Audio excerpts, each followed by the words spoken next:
Ya, bismillahirrahmanirrahim. Waduh.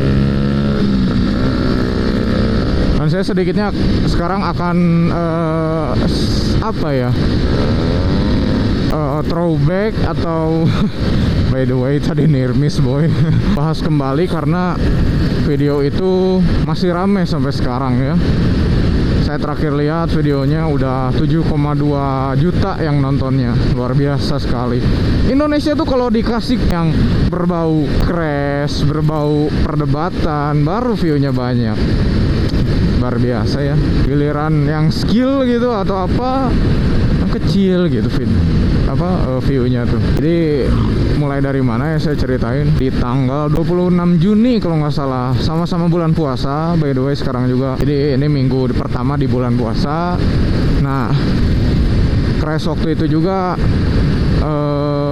sama bulan puasa di tahun 2016 ya. Saya berangkat bareng YROI dan sebagian anak Cornering Indonesia juga ada. Terus ya kita gas seperti minggu-minggu biasanya. Nah, sampai pada saatnya di belokan Gracia itu loh. Dari sebelum belokan itu tuh anak koin yang di depan kan bawanya mereka jago-jago, bisa lebih kenceng mereka di depan.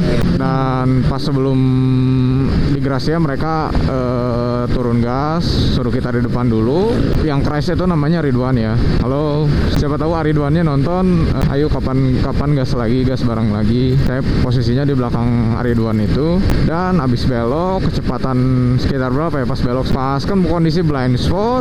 Abis belok pas lihat ke bawah, di depan udah ada mobil yang ngambil jalur gitu kan.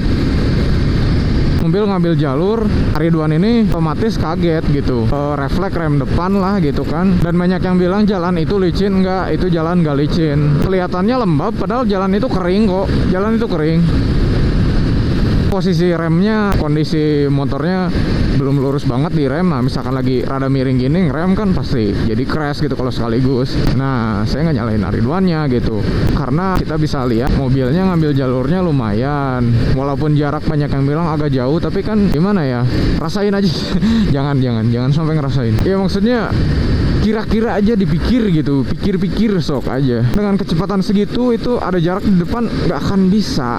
Dan banyak yang bilang juga kenapa yang di depannya bisa ngelewatin sedangkan dia nggak bisa gitu. Malah banyak nyalahin rider. Oke, emang posisinya kami dan pengguna mobil menurut saya salah kan dua-duanya gitu. Kalau saya di depan, kalau saya posisinya di Ridwan, ya udah pasti saya juga crash gitu. Kemungkinan besar saya juga crash. Jadi posisinya Ridwan itu posisi paling nggak enak di antara rombongan kita gitu. Karena posisi baru belok gitu, baru beres belok, di depan kondisi mobil udah, misal mobil di kanan ini nih, di kanan ini, walaupun nggak full ngambil semua ya tetap aja gitu kan, kita lagi kenceng, abis baru beres belokannya gitu kan pasti kaget gitu.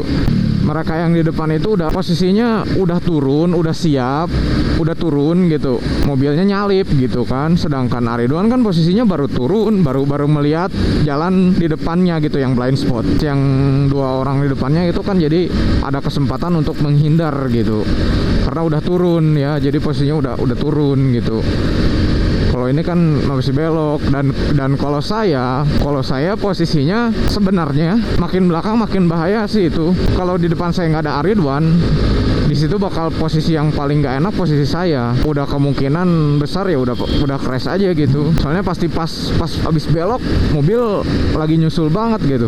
Terus banyak yang bilang mobilnya nggak salah karena markanya putus gitu. Terus kalau marka putus, di kanan ada kendaraan lain, lu enak-enak aja gitu ngambil jalur kanan, kan enggak.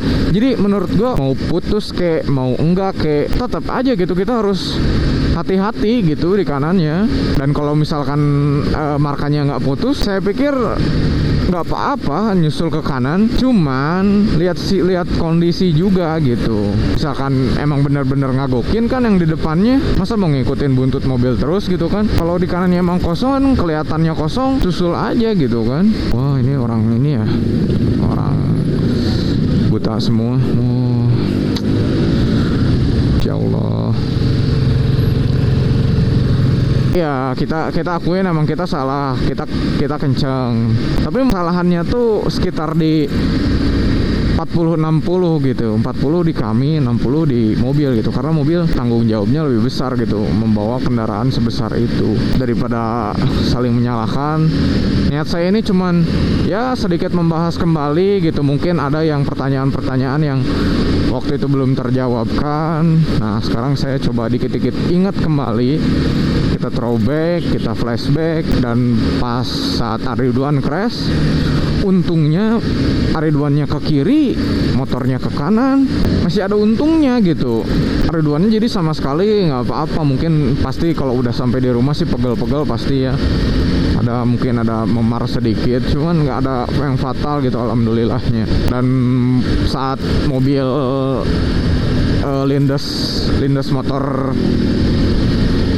lindes motornya Ridwan, gue bener-bener nggak sadar gitu, bener-bener nggak sadar mobil Ayla itu bisa terbalik gitu. Soalnya gue sama sekali nggak lihat yang lain, gue fokus bener-bener ke depan, gimana caranya menghindari motor Aridwan. Pas motor mantul setelah tertabrak, saya langsung pikir ini jatuh gitu. Soalnya ibarat kita udah menghindar ke kiri kan, motor tuh jatuh ke kanan, tapi motornya balik lagi ke kiri. Ya alhamdulillahnya motornya tuh langsung ke kirinya tuh gitu, nggak berhenti, nggak lambat atau berhenti di tengah. Kalau kayak gitu ya udah wassalam gitu. Ya alhamdulillah saya masih diberi keselamatan oleh Allah. Kaki kiri saya itu kayak kena pecahan apa nggak tahu dari motornya Aridwan, entah pecahan apa itu, sampai ada memar, sampai ada biru gitu di kaki gua. Oh ya, ngomongin saya lagi nih, banyak yang bilang saya kabur gitu. Woi, terus emang kalau kabur gua kenapa harus kabur gitu? Kenapa harus kabur aja? Netizen tuh kalau nyari kesalahan tuh semuanya aja, sampai disebut mau kabur. Padahal ya gimana sih lo kalau abis ngehindarin kecelakaan besar gitu dengan near miss Anda hampir crash juga. Pasti tarik nafas dulu gitu kan, pas saat turun udah tarik nafas sampai agak tenang, baru balik arah, ya begitu. Nah setelah gitu kan gue balik arah, gue ke pinggirin motor yang udah berantakannya, gue cek kondisi Aridwannya. Gue langsung ke tempat mobil dan lihat Aridwannya ada di sana, dan ternyata nggak apa-apa, alhamdulillah. Dan ngecek yang bawa mobilnya juga katanya nggak apa-apa.